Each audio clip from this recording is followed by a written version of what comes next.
Shalom, salam sejahtera di dalam kasih Tuhan kita Yesus Kristus yang selalu mengasihi dan melindungi kita.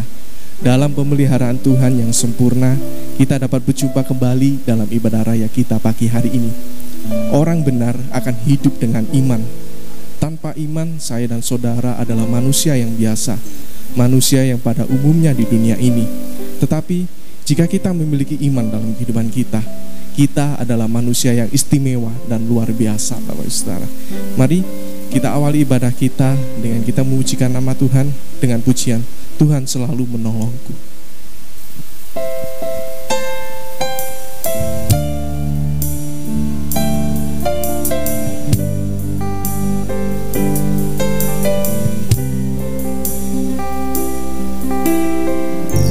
Musim akan selalu berganti,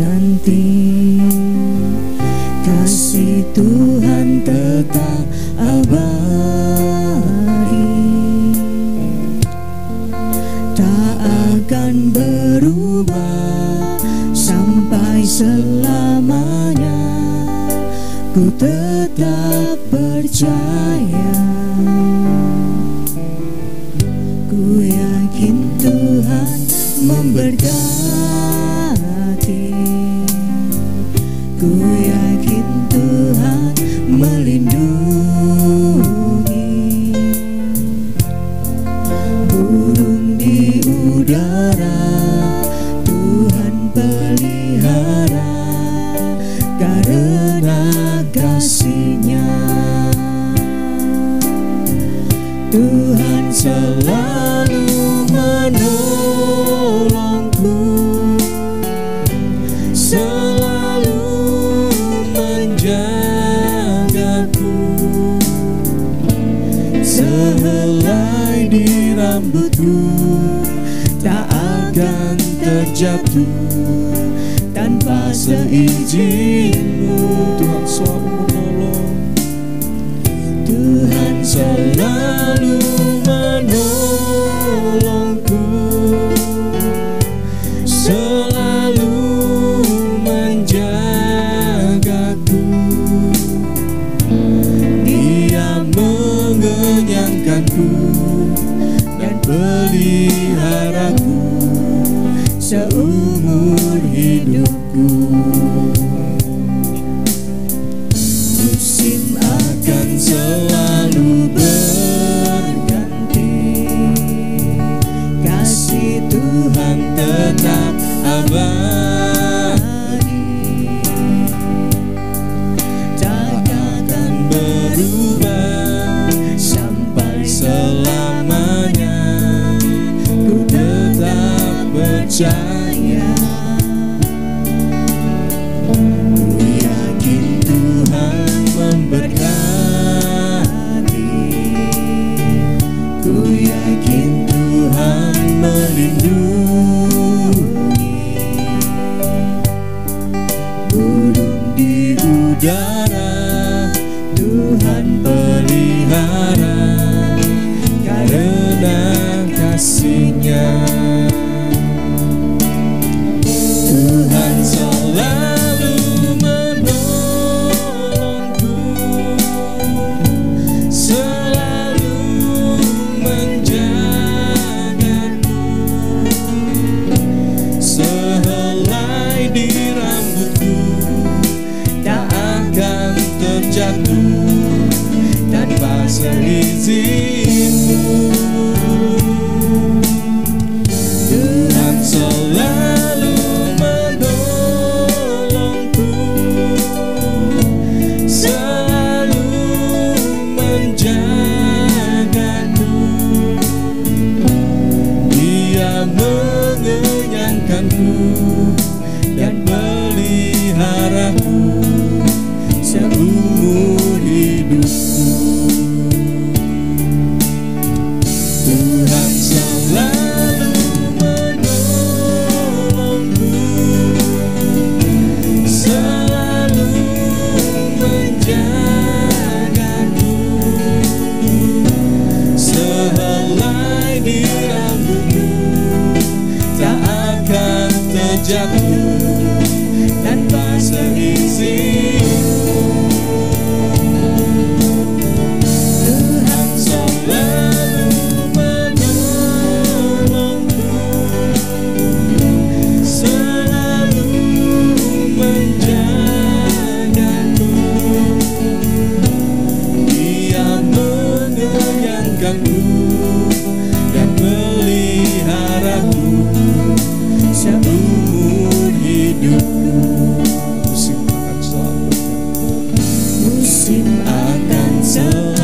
di udara Tuhan pelihara karena kasih-Nya.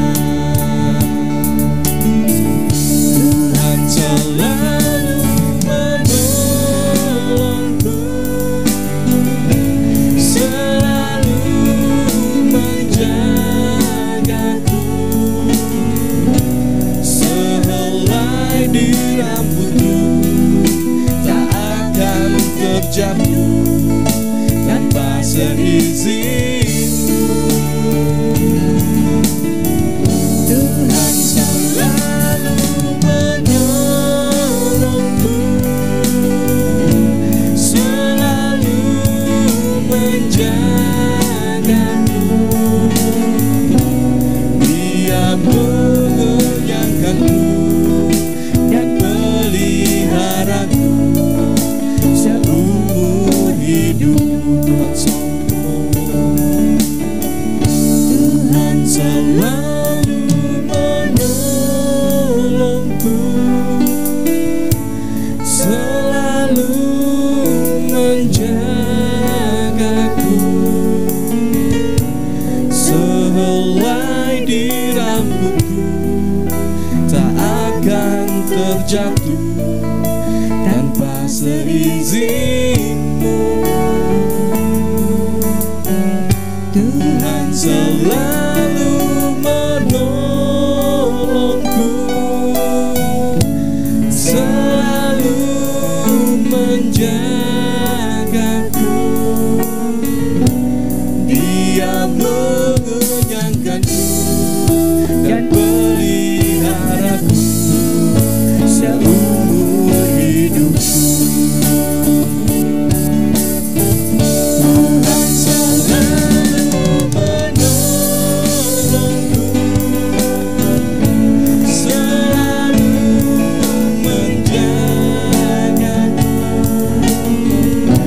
sehelai di rambutku tak akan terjatuh tanpa seizin-Mu. Tuhan selalu menolongku, selalu menjagaku, Dia mengenyangkanku dan peliharaku seumur hidup. Tuhan selalu menolongku,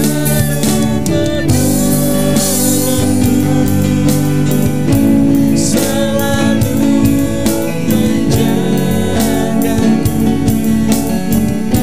sehelai di rambutku tak akan terjatuh tanpa seizin-Mu. Tuhan selalu menolongku, selalu menjagaku, Dia mengenyangkanku dan peliharaku seumur hidup. Dia mengenyangkanku, Dia mengenyangkanku dan peliharaku seumur hidupku. Dia mengenyangkanku, Dia mengenyangkanku dan peliharaku seumur hidupku. Mari Bapak Ibu, kita satu dalam doa.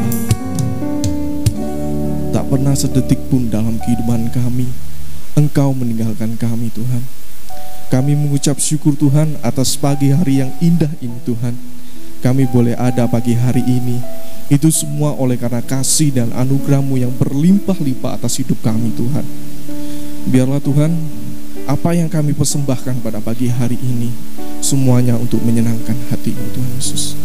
Terima kasih Tuhan, terima kasih. Kami mau memulai ibadah kami Tuhan, serta ibadah kami mulai awal, pertengahan, hingga akhirnya Tuhan, hanya di dalam tangan-Mu Tuhan Yesus. Terima kasih Tuhan Yesus, terima kasih. Hanya di dalam nama Tuhan Yesus Kristus kami berdoa. Haleluya, amin. Sekali lagi shalom Bapak Ibu Saudara yang kasih Tuhan. Jika kita menyerahkan hidup kita sepenuhnya di dalam tangan Tuhan, kita pasti mengalami hidup diubahkan dan dipulihkan, bahkan diberkati Tuhan. Amin. Mari kita lanjutkan pujian kita dengan pujian sukacita. Nderek Gusti ora rugi. Nderek Gusti ora rugi, nyatane nderek Gusti saya ayam, sanyatane wae uripku bunda bergawe. Nderek Gusti ora rugi, nyatane nderek Gusti saya ayam, atine mulane Gusti Yesus tak puji ing selawase. Nderek Gusti ora rugi, nyatane nderek Gusti saya ayam, atine sanyatane wae uripku muda berkahi. Nderek Gusti ora rugi, nyatane nderek Gusti saya ayam, atine mulane Gusti Yesus tak puji ing selawase. Nderek Gusti ora rugi, Nderek Gusti ora rugi, nyatane nderek Gusti saya ayam, atine sanyatane wae uripku muda berkahi. Nderek Gusti ora rugi, nyatane nderek Gusti saya ayam, atine mulane Gusti Yesus tak puji ing selawase. Monggo monggo sami nderek Gusti, monggo sami nderek Gusti, Gusti Yesus juru wilujeng. Monggo monggo sami nderek Gusti, monggo monggo sami nderek Gusti, monggo sami nderek Gusti, Gusti Yesus juru wilujeng. Monggo monggo sami nderek Gusti, monggo monggo sami nderek Gusti, monggo sami nderek Gusti, Gusti Yesus juru wilujeng. Monggo monggo sami nderek Gusti. Sajeke sajeke kula nderek Gusti, uripku tansah diberkahi, hatiku ayem tentrem, hatiku ayem tentrem, kabeh duwi Gusti Yesus kang maringi. Sajeke sajeke kula nderek Gusti, uripku tansah diberkahi, hatiku ayem tentrem, hatiku ayem tentrem, kabeh duwi Gusti Yesus kang maringi. Matur nuwun, matur nuwun, matur nuwun Gusti Yesus, kula matur nuwun, matur nuwun, matur nuwun, matur nuwun Gusti Yesus, kula matur Sajeke kula derek Gusti uripku tansah diberkahi hatiku ayem tentrem hatiku ayem tentrem kabeh kuwi Gusti Yesus kang maringi Sajeke kula derek Gusti uripku tansah diberkahi hatiku ayem tentrem hatiku ayem tentrem kabeh kuwi Gusti Yesus kang maringi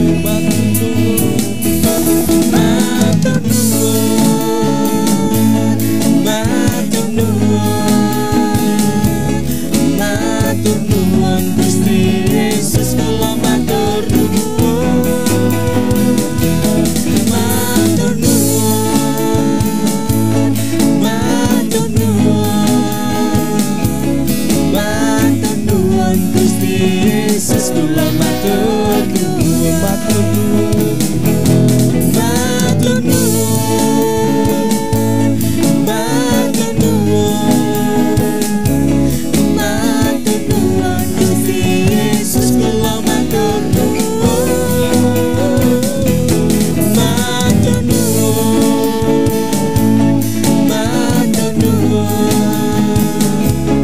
matur nuwun Gusti Yesus kula matur nuwun matur nuwun Gusti Yesus kula matur nuwun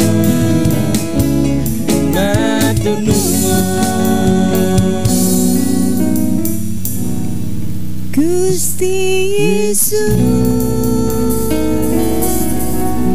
kula matur nuwun. Puji nama Tuhan. Kita sudah memuji dan membesarkan nama Tuhan. Tiba waktunya bagi kita untuk menerima firman Tuhan. Mari sebelum kita mendengarkan firman Tuhan, kita pujikan percaya.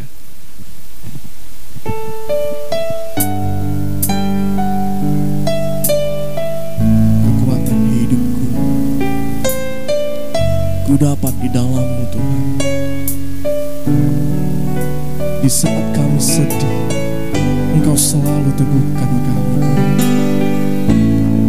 Tiada yang mustahil bagimu Tuhan. Kekuatan di hidupku Ku dapat di dalam-Mu. ku dapat di dalam-Mu. Kau teguhkan hatiku. Kau teguhkan hatiku. Tiada yang mustahil bagimu.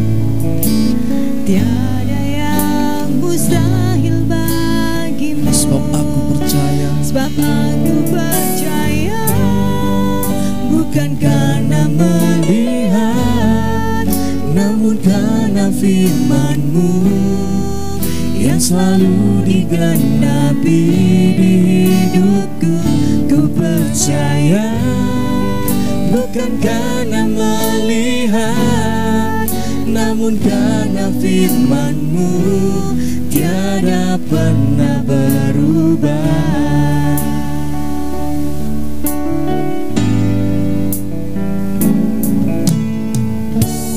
Kekuatan di hidupku ku dapat di dalam-Mu.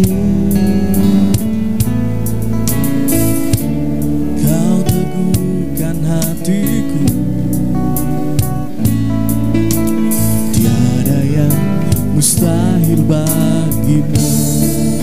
Sebab aku percaya bukan karena melihat, namun karena firman-Mu yang selalu digenapi di hidupku. Ku percaya bukan karena melihat, namun karena firman-Mu tiada pernah berubah. Sebab aku percaya, bukan karena melihat, namun karena firman-Mu yang selalu digenapi di hidupku. Ku percaya, bukan karena melihat, namun karena firman-Mu tiada pernah berubah. Kekuatan hidupku, kekuatan di hidupku, ku dapat di dalam-Mu. Kau teguhkan hatiku, Kau teguhkan hatiku. tiada yang mustahil bagimu Tuhan. Tiada yang mustahil bagimu. Sebab aku percaya, Sebab aku percaya, bukan karena melihat, namun karena firman-Mu yang selalu digenapi di hidupku. Ku percaya, bukan karena melihat, namun karena firman-Mu tiada pernah berubah. Sebab aku percaya, bukan karena melihat, namun karena firman-Mu yang selalu digenapi di hidupku. Ku percaya, bukan karena melihat, namun karena firman-Mu tiada pernah berubah. Sebab aku percaya, bukan karena melihat, namun karena firman-Mu yang selalu digenapi di hidupku. Ku percaya, bukan karena melihat, namun karena firman-Mu tiada pernah berubah.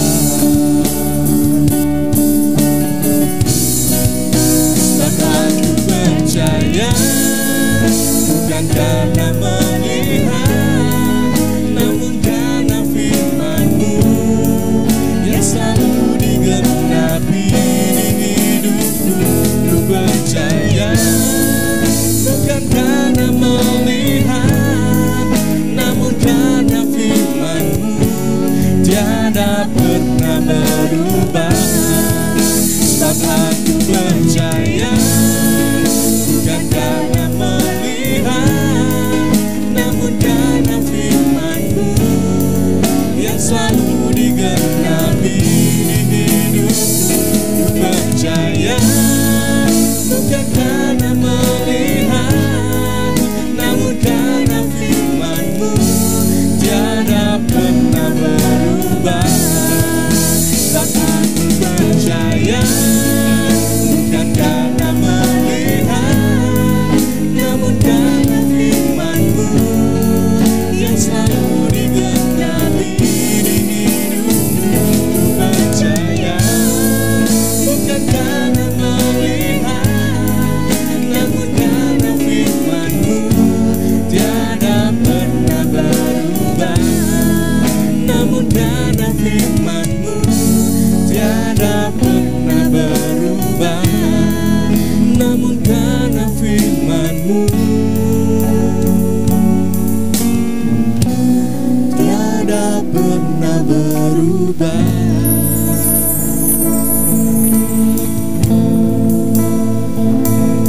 Mari bersama kita berdoa. Tuhan, terima kasih atas kekuatan yang Kau berikan kepada kami Tuhan. Di saat kami sedih, di saat kami kesendirian, Tuhan selalu meneguhkan kami Tuhan Yesus. Tiada yang mustahil bagimu Tuhan. Sebab kami percaya Tuhan, bukan karena melihat, tetapi karena firman-Mu yang selalu meneguhkan kami Tuhan. Tuhan, sebentar lagi kami mau mendengarkan firman-Mu Tuhan Yesus. Pimpin setiap kami sehingga kami bisa menerima firman Tuhan dengan baik. Dan semoga dengan firman Tuhan pada pagi hari ini bisa memberikan kekuatan dan menjadi rema dalam kehidupan kami, Tuhan Yesus. Terima kasih Tuhan Yesus, terima kasih. Hanya di dalam nama Tuhan Yesus Kristus kami berdoa. Haleluya, amin. Untuk firman Tuhan akan dibawakan oleh Bapak Gembala. Selamat pagi, Shalom Bapak Ibu Saudara yang dikasihi oleh Tuhan, khususnya bagi saudara-saudara sidang jemaat yang berada di GPT Lumajang dan Jatiroto. Kita bertemu kembali di dalam ibadah raya, kali ini secara online, oleh karena kita masih berada di dalam keadaan yang tidak memungkinkan untuk kita bisa berkumpul bersama-sama dengan banyak orang. Oleh sebab itu, apapun yang kita harus lalui, kita sudah menjalankan kebiasaan-kebiasaan baru ini sudah hampir 1 tahun. Tetapi kita melihat betapa Tuhan itu tetap menyertai kita, di dalam keadaan bagaimanapun juga firman Tuhan itu harus tersampaikan. Bapak Ibu yang dikasihi oleh Tuhan, saat ini kita akan memeriksa firman Tuhan yang berada di dalam surat Yakobus pasal yang keempat, yang perikopnya menyatakan hawa nafsu dan persahabatan dengan dunia. Kita tahu, saudaraku, di dalam masa-masa yang sulit ini, saudaraku, banyak permasalahan yang timbul. Saya melihat di media massa, di YouTube, di televisi, dan di media sosial lainnya. Kita banyak melihat masalah-masalah kejahatan justru yang makin banyak terjadi dikala manusia itu mengalami suatu himpitan, suatu keadaan yang tidak menyenangkan. Banyak pencurian, perampokan, pembunuhan, perkosaan, dan lain sebagainya yang seharusnya itu tidak boleh terjadi di dalam kehidupan manusia yang beradab. Tetapi manakala manusia itu menghadapi suatu masalah yang tidak seperti biasanya, maka sifat tabiat itu juga mudah untuk berubah. Ini suatu masalah, saudaraku. Jadi, bagaimana supaya kita tetap stabil di dalam jiwa kita, di dalam roh kita, untuk menghadapi masalah-masalah yang timbul, yang tidak seperti yang kita harapkan. Ini, saudaraku, kita bisa melihat di dalam surat Yakobus 4, yang perikopnya mengatakan hawa nafsu dan persahabatan dengan dunia. Ayat pertama mengatakan, dari manakah datangnya sengketa dan pertengkaran di antara kamu? Bukankah datangnya itu dari hawa nafsu? Firman Allah memberikan kepada kita suatu informasi yang tepat dan benar, bahwa segala kejahatan, sengketa, dan lain sebagainya itu pasti akan didalangi, akan didorong oleh hawa nafsu manusiawi kita. Dan kita harus melatih, harus bisa memerintah diri, saudaraku, di dalam kita mengendalikan hawa nafsu yang buruk, yang seringkali menimbulkan keonaran, yang merugikan kehidupan diri sendiri, dan juga banyak merugikan kehidupan orang-orang lain. Hawa nafsu ini, saudaraku, berjuang, artinya bertentangan dengan kemauan kita yang baik. Setiap manusia itu punya keinginan untuk berbuat baik, saudaraku. Di bawah kesadarannya, manusia ini memang adalah ciptaan Allah yang tertinggi, termulia. Di dalam hati manusia itu ingin berbuat baik.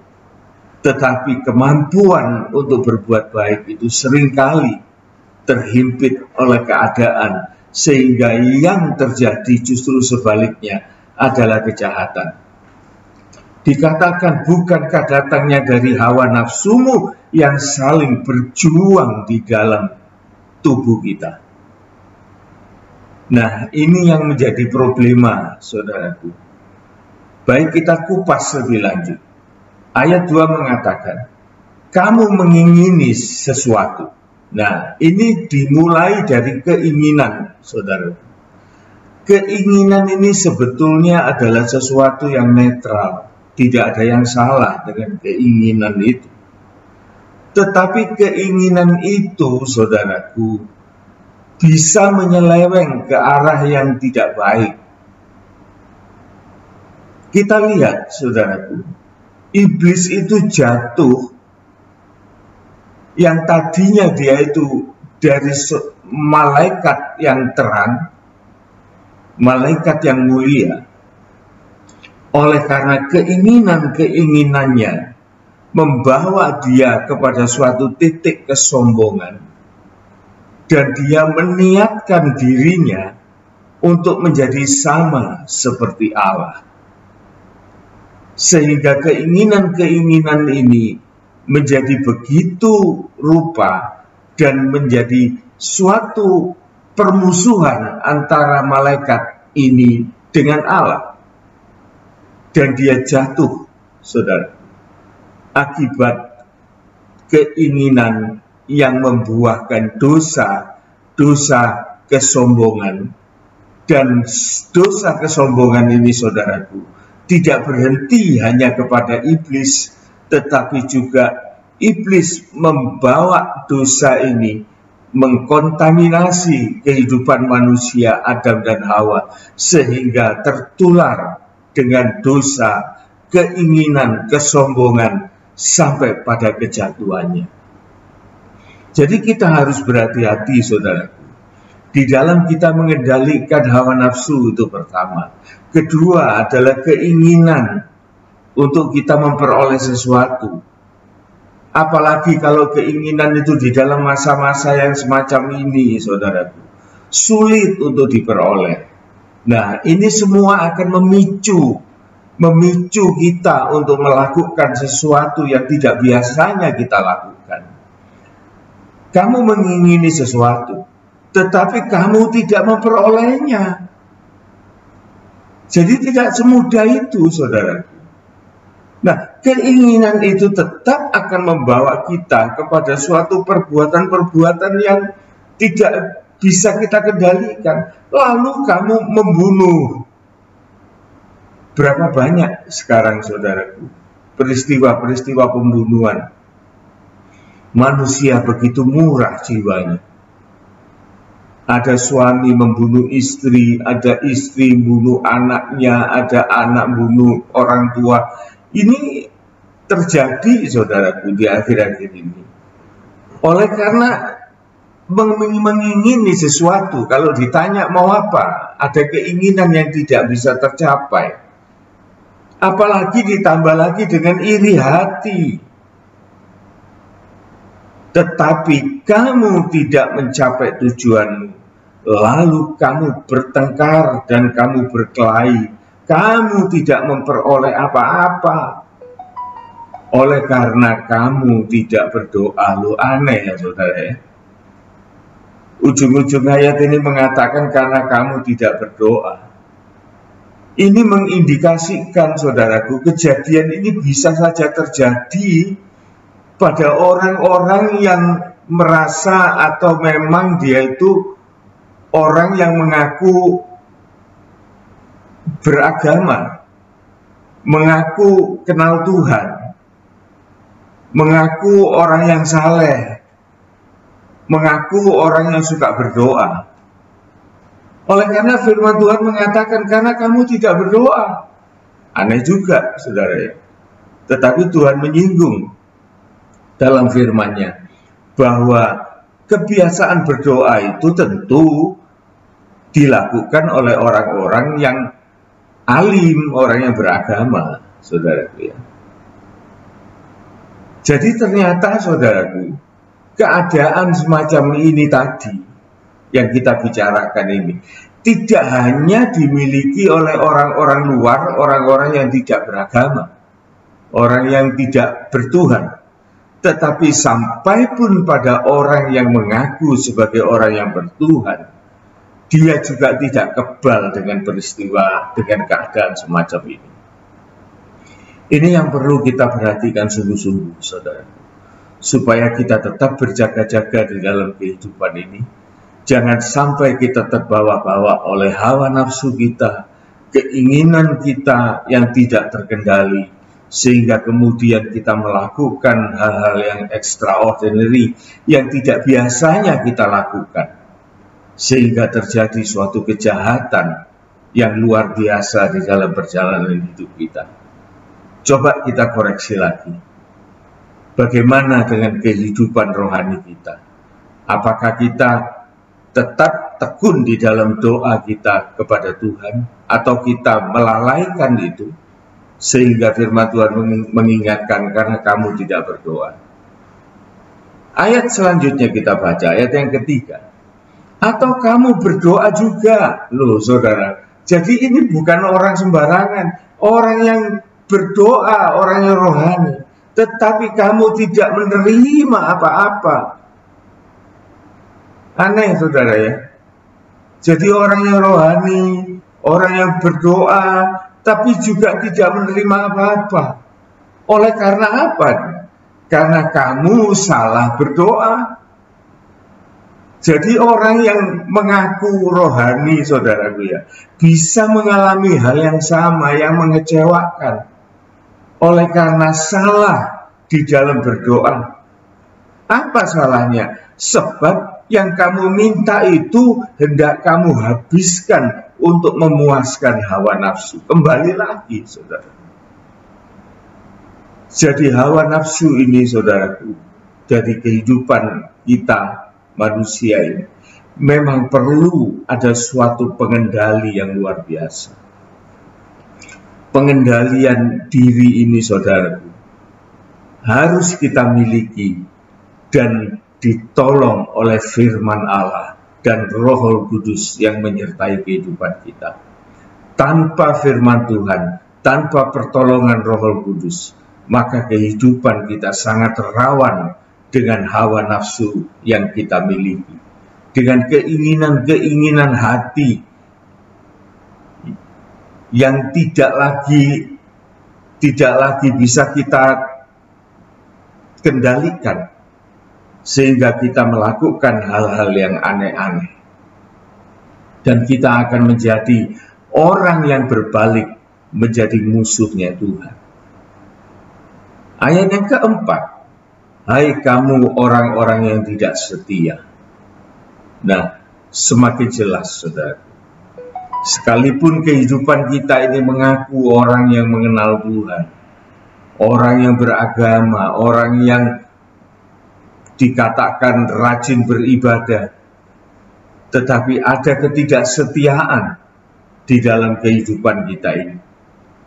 Apa wujud ketidaksetiaan itu? Bukan kita tidak ke gereja, bukan kita tidak beribadah, bukan kita tidak berdoa. Itu kita lakukan semua, saudara. Tetapi koreksi firman Tuhan ini sangat dalam. Hai kamu orang-orang yang tidak setia, tidakkah kamu tahu bahwa persahabatan dengan dunia adalah permusuhan dengan Allah? Jadi barang siapa hendak menjadi sahabat dunia ini, ia menjadikan dirinya musuh Allah. Nah, inilah saudaraku ya, firman Tuhan itu begitu gamblang menjelaskan kepada kita. Jadi kita berpihak kepada dunia, berpihak kepada dunia, daripada kita berpihak kepada Allah. Ini tidak bisa kelihatan, saudara. Sepintas lalu kelihatan sama-sama ke gereja, sama-sama melayani Tuhan, sama-sama kita melayani pekerjaan Tuhan. Kelihatannya sama, tetapi di dalam kehidupan yang sesungguhnya kita berpihak kepada dunia. Sekarang kita lihat, saudaraku, di dalam 1 Yohanes 2 ayat yang ke-15, jelas Tuhan tidak menginginkan hal itu terjadi dalam kehidupan orang-orang Kristen, orang-orang percaya. Tuhan mau bahwa keberpihakan kita sebagai orang percaya harus 100% kepada Tuhan. Dia Allah yang cemburu, Dia Allah yang pembalas, dan Dia tidak mau ada saingan di hadapannya. Jangan ada berhala di hadapanku. Itu dalam 10 hukum, saudaraku. Hukum yang pertama, Tuhan mengatakan jangan ada berhala di hadapanku. Itu Tuhan paling tidak suka. Dan juga berhala itu, saudaraku, bisa berarti kecintaan kita kepada dunia ini. Bukan kecintaan untuk kita menyelamatkan, tetapi kecintaan untuk kita mendapatkan sesuatu dari dunia ini. Itu yang menjerumuskan kita. Itu yang membuat kita beralih menjadi musuh Allah, menjadi sahabat dunia ini. 1 Yohanes 2 ayat 15. Jangan kamu mengasihi dunia dan apa yang ada di dalamnya. Ini memang menarik, saudaraku. Kita jangan merasa bahwa kita seorang diri yang dicobai oleh hal-hal semacam ini. Semua orang, semua manusia, dia harus mengalami pencobaan-pencobaan semacam ini. Dicobai untuk berpaling kepada dunia. Kita nggak usah heran, saudara. Jangankan kita manusia, Tuhan Yesus juga pada waktu Dia di dalam kemanusiaannya, Dia juga tidak lepas dari pencobaan-pencobaan yang disodorkan oleh iblis. Dan iblis tahu betul akan kebutuhan manusia itu pada saat-saat tertentu. Pada saat Yesus lapar dan ditawarkan pemuasan dengan makanan yang kita tahu bahwa itu tidak seharusnya begitu, tetapi itu ditawarkan kepada Yesus. Ditawarkan juga kesombongan, jikalau engkau anak Allah. Nah, saudara, terjunkan dirimu ke bawah, maka ada malaikat yang menatang engkau seperti apa yang dikatakan oleh firman Tuhan. Kesombongan itu dibangkitkan oleh iblis. Bahkan sampai pencobaan dibawa ke tempat yang tinggi dan diperlihatkan segala kemuliaan dunia. Ini pernah dicobakan, saudara, dan kita tidak lepas dari hal-hal semacam ini. Kita bisa terjebak dengan hal-hal ini. Kita ulangi 1 Yohanes 2 ayat 15. Jangan kamu mengasihi dunia dan apa yang di dalamnya. Jikalau orang itu mengasihi dunia, artinya berpaling kepada dunia, maka kasih akan Bapa tidak ada di dalam orang itu. Lah ya sudah pasti loh, saudara. Kalau hati kita ini hanya dipenuhi oleh keduniawian, kapan kita menyediakan tempat untuk kita menerima kasih dari Allah itu? Dan ini sangat berbahaya. Tidak ada kasih di dalam orang itu. Kosong. Ayat 16.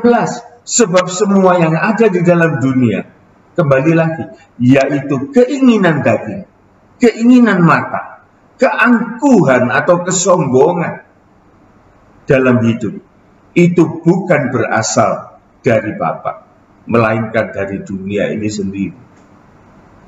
Jadi jangan harap, saudaraku, jikalau orang itu hatinya masih bercabang, masih mencintai dunia. Kita bukan munafik, saudara ya. Jadi dunia itu tempat kita hidup saat ini. Kita masih membutuhkan segala sesuatu yang menunjang hidup ini.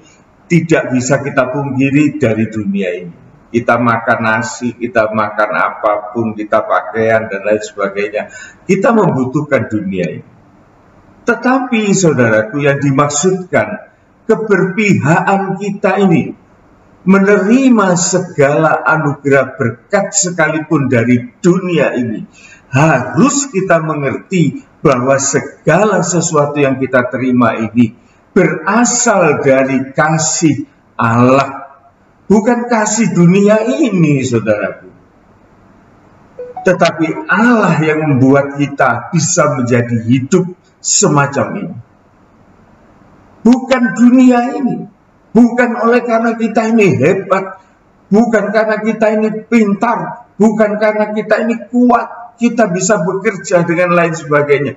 Saudara, itu memang kasat matanya begitu. Tetapi itu tidak akan terjadi jikalau Allah tidak mengasihi kita.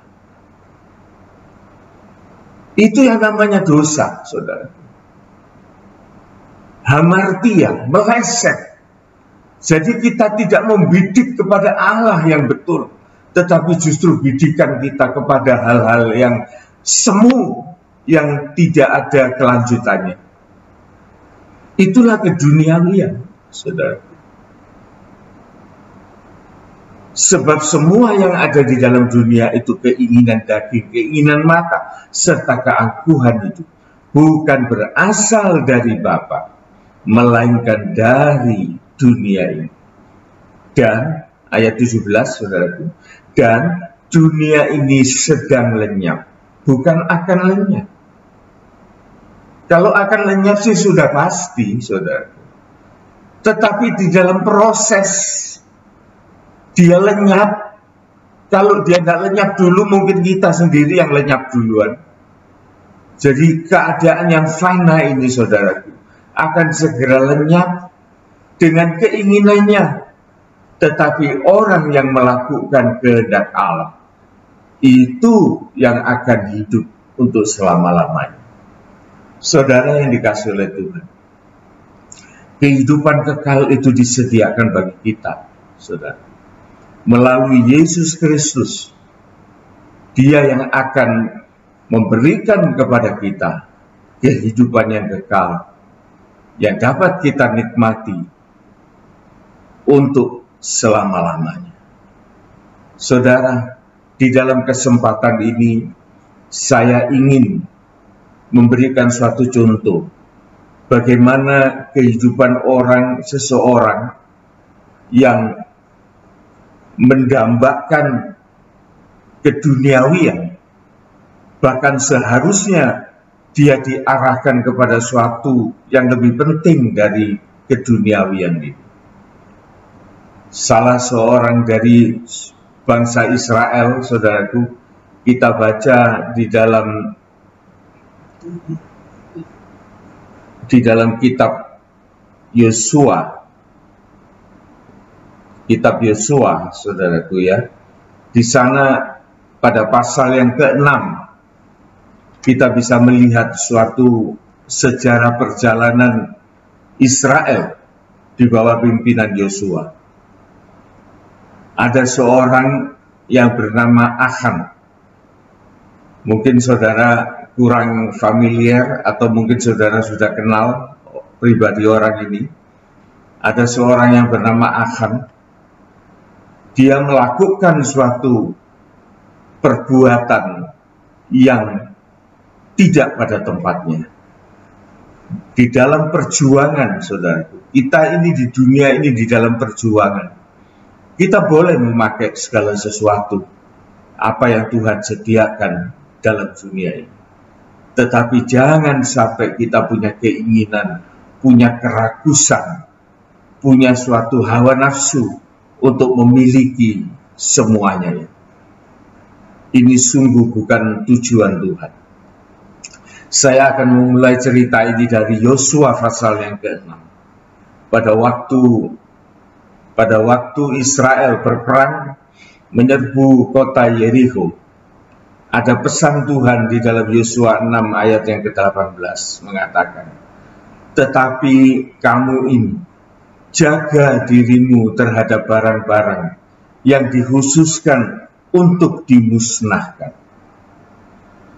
Jadi dalam peperangan ini, saudaraku, kita mendapat suatu tugas, ada sesuatu yang harus dimusnahkan, yang tidak boleh ada lagi di hadapan kita.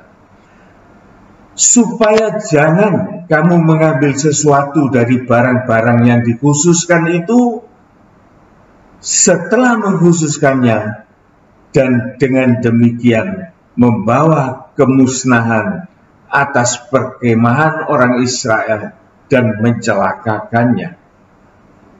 Tuhan memperingatkan, kalau kamu menghendaki, mengingini sesuatu yang sudah ditetapkan harus dimusnahkan, tetapi kamu masih tetap mengingini itu, maka hal itu akan menjadi suatu malapetaka buat kamu pribadi, tetapi juga atas seluruh bangsa Israel, atas seluruh masyarakat kita, atas seluruh saudara-saudara kita seiman. Jadi kesalahan seseorang itu, saudaraku, tidak mereka itu tanggung sendiri, tetapi bisa berdampak kepada orang-orang lain yang ada di sekitar kita. Bisa berdampak negatif kepada teman-teman seperjuangan kita. Akan menjadi kecelakaan bagi perkemahan orang Israel dan mencelakakannya. Ayat 19. Segala emas dan perak, serta barang-barang tembaga dan besi adalah kudus bagi Tuhan. Semuanya itu akan dimasukkan ke dalam perbendaharaan Tuhan. Nah, ini hak miliknya Tuhan, saudara. Jadi di dalam perjalanan hidup kita ini, ada sesuatu yang tidak boleh kita pelihara, tetapi juga ada sesuatu yang menjadi miliknya Tuhan. Dan itu tidak boleh diganggu-gugat, saudara. Dan ini kita harus bersikap adil dan bijaksana. Dan kita bisa melakukan itu oleh karena Tuhan yang memberitahukan kepada kita dengan jelas. Segala emas, perak, serta barang-barang tembaga, besi adalah kudus bagi Tuhan. Semuanya itu akan dimasukkan ke dalam perbendaharaan Tuhan. Ya. Tapi kita sekarang loncat pada pasal yang ke-7. Ini cerita yang sangat memilukan, sangat miris, saudara, yang bisa terjadi dalam kehidupan anak-anak Tuhan. Oleh karena tidak bisa mengendalikan keinginannya, tidak bisa mengendalikan hawa nafsunya, tidak bisa mengendalikan perbuatan-perbuatan yang bertentangan dengan perintah Tuhan, memalingkan pandangannya lebih tajam, lebih berat kepada dunia daripada memandang kepada Allah, sehingga hati itu tergoda dan melakukan hal-hal yang tidak seharusnya dilakukan. Seorang yang bernama Achan membuat suatu kisah di dalam Yosua 7 ini. Ayat yang pertama, tetapi orang Israel berubah setia dengan mengambil barang-barang yang dikhususkan itu. Padahal barang-barang yang dikhususkan itu untuk Tuhan. Tetapi oleh karena kerakusan Israel, seorang yang bernama Achan ini, maka dia melanggar ketentuan Tuhan. Israel berubah setia. Dia mengambil barang-barang yang dikhususkan bagi Allah itu. Karena Achan bin Karmi bin Zabdi bin Serah dari suku Yehuda mengambil sesuatu dari barang-barang yang dikhususkan itu. Lalu bangkitlah murka Tuhan terhadap orang-orang Israel. Jadi mendatangkan sesuatu kemurkaan Tuhan, saudara. Murka Tuhan itu terjadi. Ada prosesnya, saudaraku. Orang yang berbuat pelanggaran itu, dia tidak akan tenang, dia tidak akan bisa untuk menutupi diri. Lambat laun dia pasti akan terdeteksi oleh Tuhan dan akan diumumkan kepada semua pihak dan akan menerima hukuman yang berat. Ceritanya begini, saudara. Pada waktu Achan ini melakukan suatu pelanggaran, setelah dia itu menang, Israel itu menang atas Yeriko. Israel ini melanjutkan peperangannya dengan suatu kota yang kecil. Kota itu kecil. Kota itu bernama kota Ai. Sehingga pada waktu Yosua ingin menyerbu kota itu, para jenderalnya mengatakan, tidak usah banyak-banyak Tuhan. Oleh karena kota Ai ini sedemikian kecil dan tidak terlalu kuat, jangan mengirimkan orang banyak-banyak. Kirimkan saja orang-orang yang terbatas, tidak usah banyak-banyak. Kemudian para jenderal itu mengatakan, tidak usah seluruh bangsa itu pergi, biar kira-kira 2 atau 3.000 orang aja menggempur kota Ai itu. Jangan kau susahkan seluruh bangsa itu dengan berjalan ke sana. Sebab orang-orang di sana itu, di kota Ai itu sedikit saja. Itu ayat yang ketiga. Memandang ringan kota Ai. Padahal, saudaraku, Israel itu berada di bawah ancaman Tuhan. Tetapi dia tidak sadar bahwa di dalamnya itu ada yang bernama Achan itu sudah melanggar ketentuan Tuhan. Singkat cerita, saudaraku, pada waktu Israel itu menyerbu kota Ai itu, ternyata, saudaraku, Tuhan tidak menyertai Israel. Sehingga Israel pada waktu itu dipukul oleh tentara kota Ai. Kota yang kecil, kota yang lemah itu. Sehingga Israel itu lari terbirit-birit, saudaraku. Dan sungguh sangat memalukan. Sehingga Yosua itu terlungkup menghadap kepada Allah. Dan dia mengatakan, bagaimana mungkin ini terjadi, Tuhan? Bagaimana mungkin hal ini terjadi? Kita lihat ayat yang ke-6. Yosua pun mengoyak jubahnya dan sujud dengan mukanya sampai ke tanah di depan tabut Tuhan hingga petang. Dia tidak mau bangun. Dia sujud. Dia tanya kepada Tuhan, kenapa Tuhan Israel kok bisa kalah? Sedangkan Yeriko yang begitu kuat, yang begitu tangguh, sudah dia tundukkan. Tetapi kota kecil yang tadinya dianggap tidak ada apa-apanya, itu bisa mengalahkan Israel. Kita tahu, saudara, di dalam Israel ada seorang yang bernama Achan yang berkhianat. Inilah yang tadi saya katakan. Oleh karena perbuatan satu orang yang mengumbar hawa nafsu, keinginan dan kelakuan yang tidak baik, maka itu merusak suatu tubuh Kristus yang tadinya harusnya perkasa. Gereja Tuhan yang harusnya menang dan di atas pemenang. Tetapi oleh karena ada seseorang yang berkhianat atau beberapa orang yang melakukan hal-hal yang tidak disukai oleh Tuhan, maka Tuhan tidak menyertai perjalanan kehidupan gereja Tuhan. Notabene juga dalam kehidupan kita secara pribadi. Jikalau kita melenceng dari kehendak Tuhan, kita menghendaki, kita berpihak kepada dunia ini. Sekali lagi saya katakan, kita berhak untuk memakai dunia ini, saudara. Dunia ini memang dipakai untuk menunjang kehidupan manusia selama dia hidup. Tetapi yang perlu kita perhatikan dengan sungguh-sungguh, bahwa pengharapan kita bukan hanya di dunia ini. Pengharapan kita hanya kepada Allah.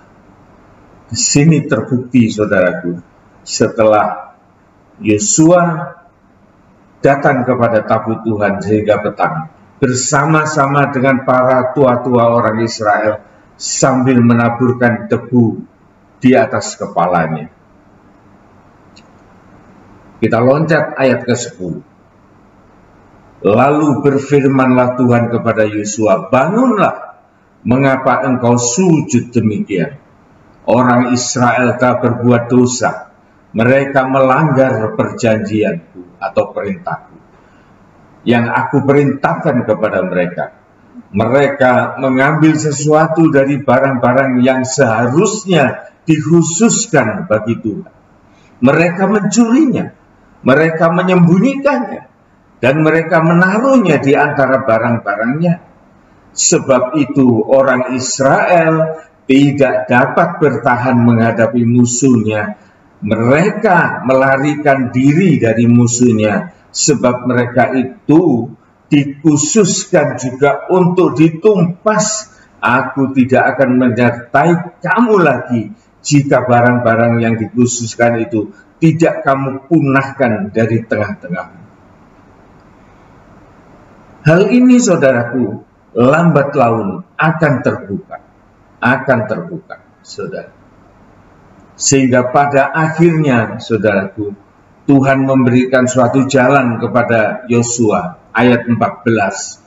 Besok pagi kamu harus tampil ke muka suku demi suku, dan suku yang ditunjuk oleh Tuhan harus tampil ke muka kaum demi kaum, dan kaum yang ditunjuk oleh Tuhan harus tampil ke muka keluarga demi keluarga, dan keluarga yang ditunjuk oleh Tuhan harus tampil ke muka seorang demi seorang. Pertanggungan jawab itu, saudaraku, akan mengerucut mulai dari orang banyak. Tuhan mensortir, Tuhan membuka siapa orang yang melakukan pelanggaran ini, sampai kepada seorang pribadi. Dengan tajam Tuhan akan mengoreksi orang-orang yang bersalah kepada Dia, yang membawa kehancuran kepada umat Tuhan. Ayat yang ke-15. Dan siapa yang didapati menyimpan barang-barang yang dikhususkan itu akan dibakar dengan api, ia dan segala sesuatu yang ada padanya, sebab ia telah melanggar perjanjian Tuhan.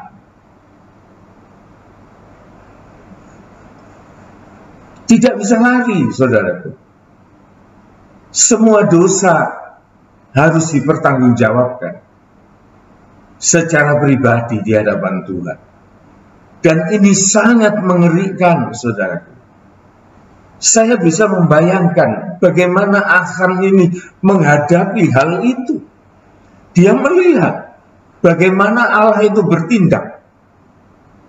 Bangsa itu dikumpulkan, suku demi suku, kaum demi kaum, keluarga demi keluarga. Waduh, saudaraku, saya bisa bayangkan Achan ini juga orang Israel. Dia mengerti akan kuasa Allah itu, dan dia mengerti suatu saat dia pasti akan ditunjuk. Tetapi salahnya, saudaraku, saya bisa memperkirakan mengapa dari mulanya Achan ini kok tidak mengaku saja, supaya tidak mempersulit hal itu. Amsal Sulaiman mengatakan orang yang menyembunyikan pelanggarannya itu adalah orang yang sangat tidak beruntung. Dia akan mengalami hal-hal yang sangat fatal, merugikan di dalam kehidupannya. Demikian juga dengan Achan ini. Ayat 23, maka mereka mengambil semuanya itu dari dalam kemah, lalu membawa kepada Yosua dan kepada semua orang Israel, mencurahkan di hadapan Tuhan. Kemudian Yosua beserta seluruh Israel mengambil Achan bin Zerah dan perak dan jubah dan emas sebatang. Itu yang dia curi, saudara. Jadi ada jubah yang indah dari Sinear. Achan kepincut dan akan mencuri itu.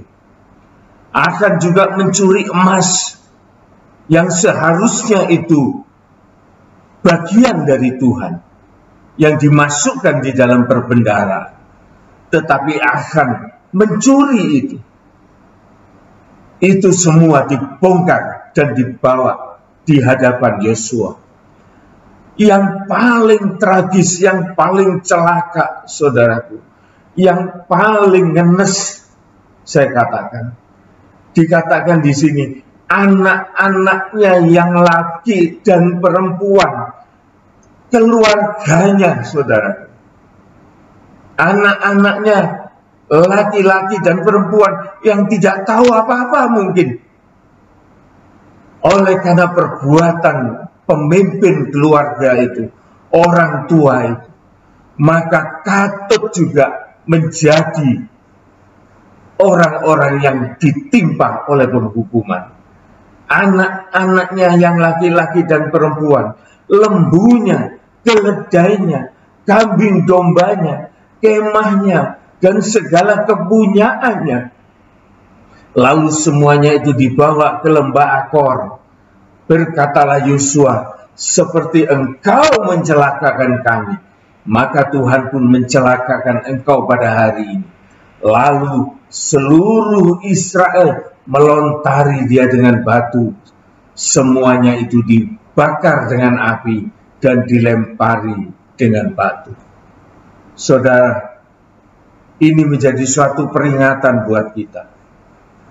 Di dalam masa-masa yang sulit semacam ini secara internasional, bisa saja kita ini terpengaruh, saudara.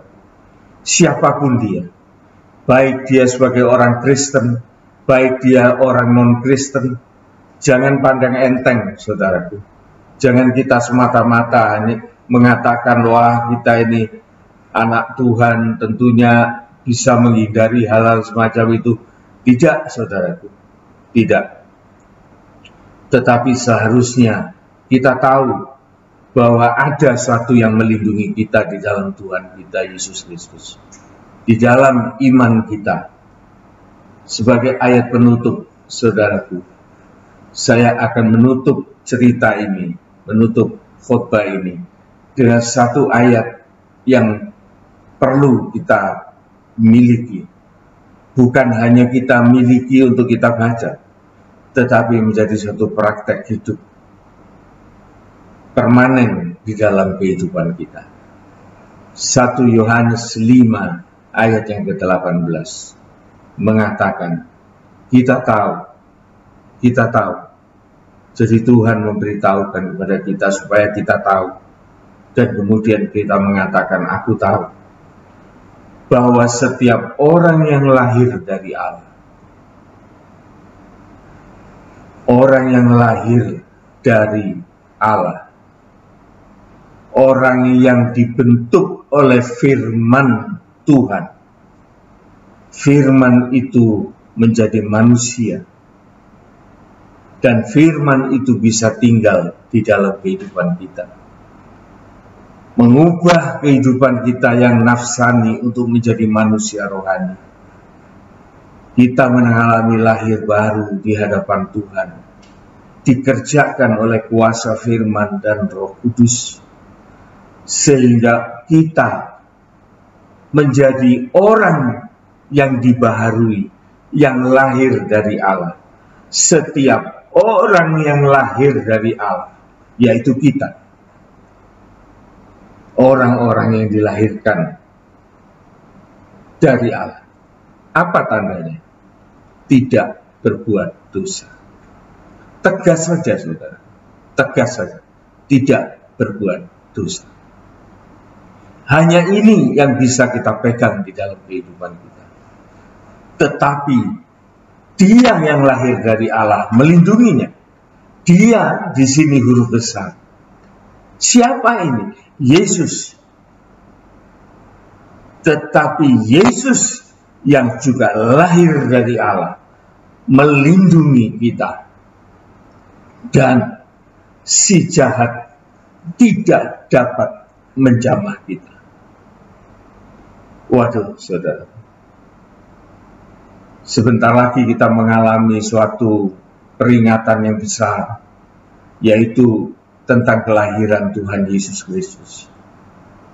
Biarlah kita juga mau lahir bersama di dalam dunia ini dengan suatu kelahiran yang baru.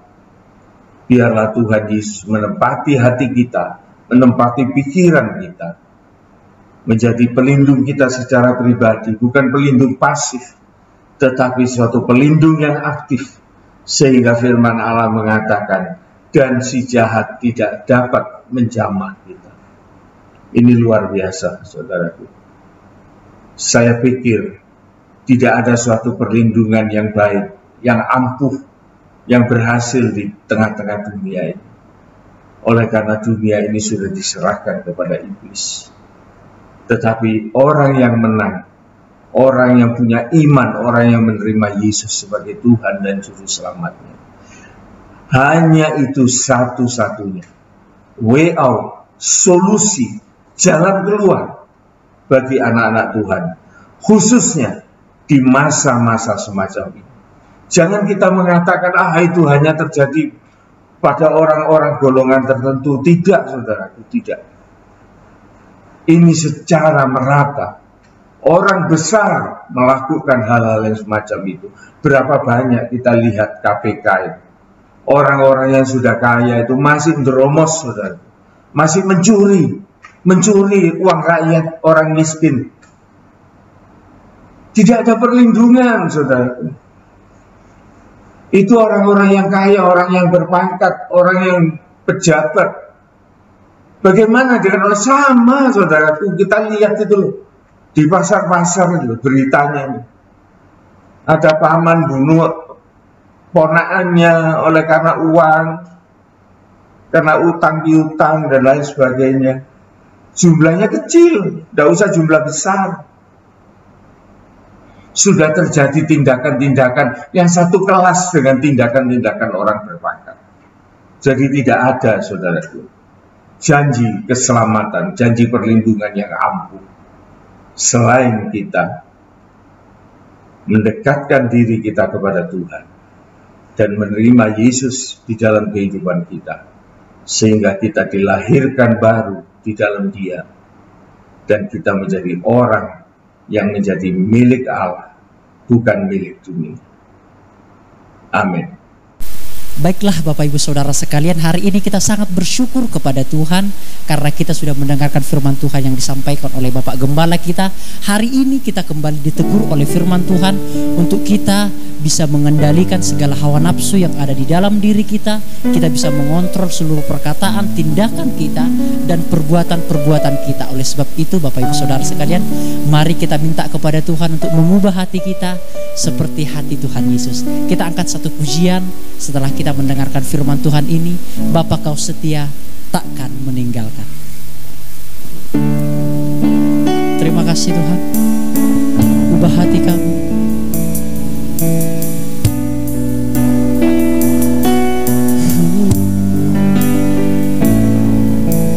Bapa, Kau setia, takkan meninggalkan, dan ku percaya Engkau milikku dan ku milikmu. Oh, kerinduanku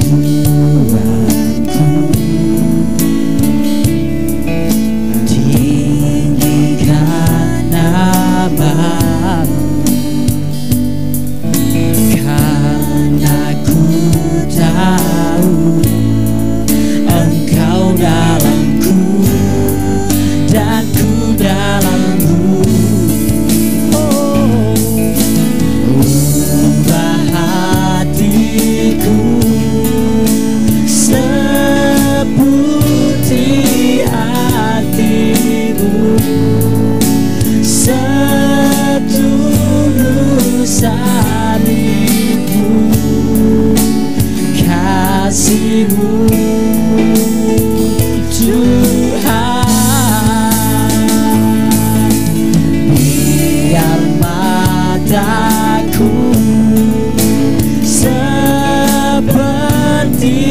matamu, pancarkan kasih-Mu, ku mau jadi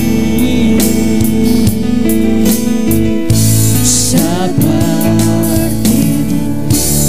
Kita akan kembali dari awal, Bapak Ibu Saudara.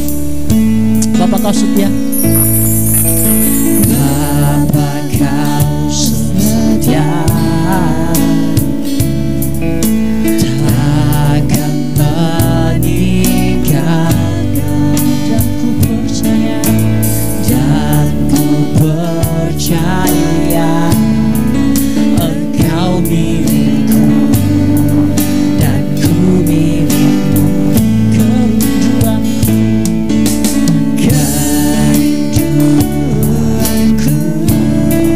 oh, tinggikan namamu,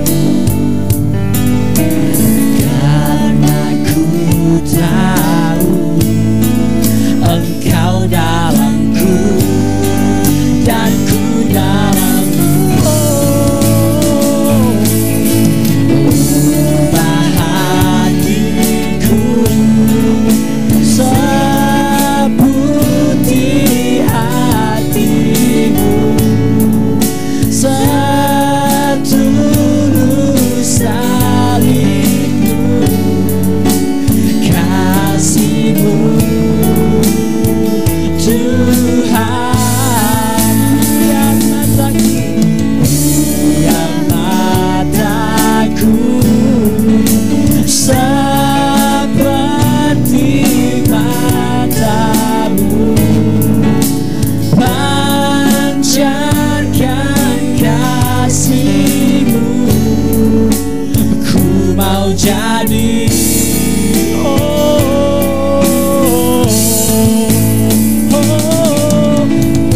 ubah hatiku seperti hati-Mu, setulus salib-Mu, kasih-Mu, Tuhan. Biar mataku seperti matamu, pancarkan kasih-Mu, ku mau jadi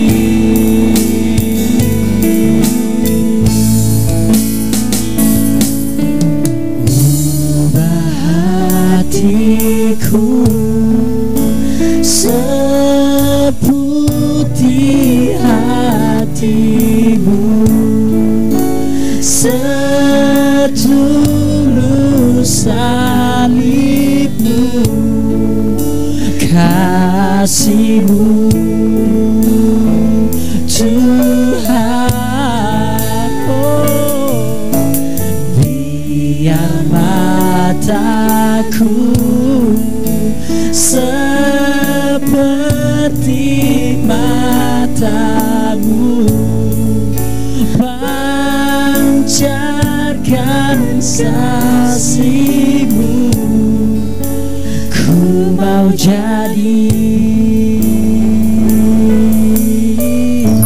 seperti-Mu. Mari Bapak Ibu Saudara semuanya, kita akan masuk di dalam doa.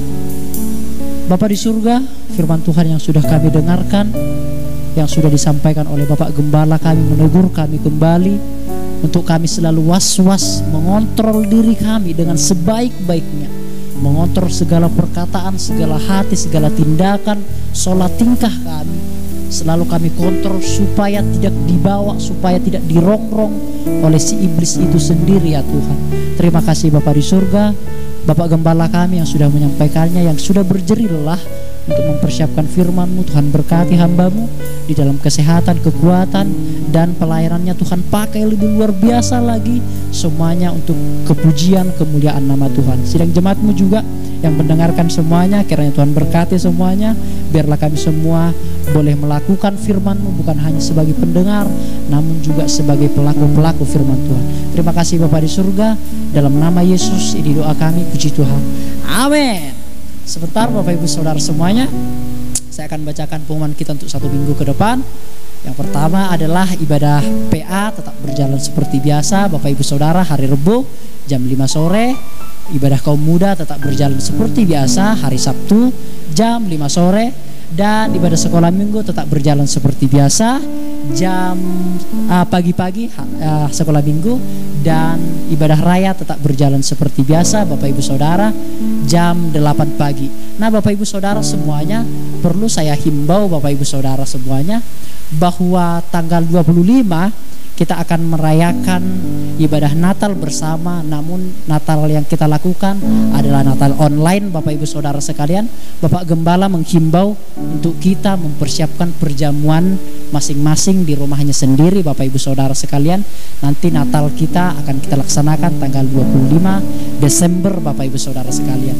Nah Bapak Ibu Saudara, yang kedua yang ingin saya bagikan, turut berduka cita bagi Bapak Petra ya. Bapak Petra, ayah daripada Devi, anak sekolah minggu, sudah berpulang ke rumah Tuhan Bapak Ibu Saudara sekalian tanggal 14 kalau saya tidak salah, tanggal 14, dan dikremasi tanggal 17 kemarin Bapak Ibu Saudara sekalian. Turut berduka cita, kiranya keluarga dan anak-anak yang ditinggalkan Tuhan memberikan penghiburan. Dan yang terakhir, pengumuman yang saya berikan kepada kita semua adalah bagi Bapak Ibu yang ingin didoakan, apapun itu yang ingin didoakan, yang ingin dilayani dalam bentuk apapun, boleh langsung menghubungi saya pribadi dan Saudara Olvi. Kita akan selalu siap sedia untuk melayani Bapak Ibu Saudara sekalian. Demikian pengumuman yang saya bagikan. Jangan lupa Bapak Ibu, tanggal 25 mempersiapkan perjamuannya masing-masing di rumahnya masing-masing Bapak Ibu Saudara sekalian. Ada mungkin pengumuman tambahan? Ulang tahun tidak ada? Tidak ada yang ulang tahun. Ya, demikian pengumuman yang saya bagikan. Mari kita bangkit berdiri bersama-sama Bapak Ibu Saudara semuanya. Kita akan selesaikan ibadah kita. Bapa di surga, kami sudah menyelesaikan ibadah kami. Biarlah dari awal, pertengahan, hingga pada akhirnya ibadah kami, dari pujian, dari firman Tuhan, maupun dari pengumuman-pengumuman yang sudah kami sampaikan, kiranya semua boleh berkenan di hati Tuhan dan menyenangkan hati Tuhan. Terima kasih Bapa di surga. Hamba berdoa bagi sidang jemaat Tuhan dimanapun berada, pekerjaan, kesehatan, keluarga, semuanya kiranya Tuhan memberkati kami sekalian. Berkat yang daripada Allah Bapa, cinta kasih sayang dari Tuhan Yesus Kristus, dan persekutuan Roh Kudus menyertai kami semuanya, baik hari ini, besok, sampai Maranatha Tuhan Yesus datang kembali. Kami pulang di dalam perlindungan dari Allah yang Tritunggal. Di dalam nama Tuhan Yesus Kristus, puji Tuhan. Amin. Tetap semangat Bapak Ibu Saudara. Jangan lupa jaga kesehatan, jangan lupa minum air hangat, jangan lupa minum vitamin, dan jangan lupa berdoa. Sampai ketemu minggu depan. Shalom.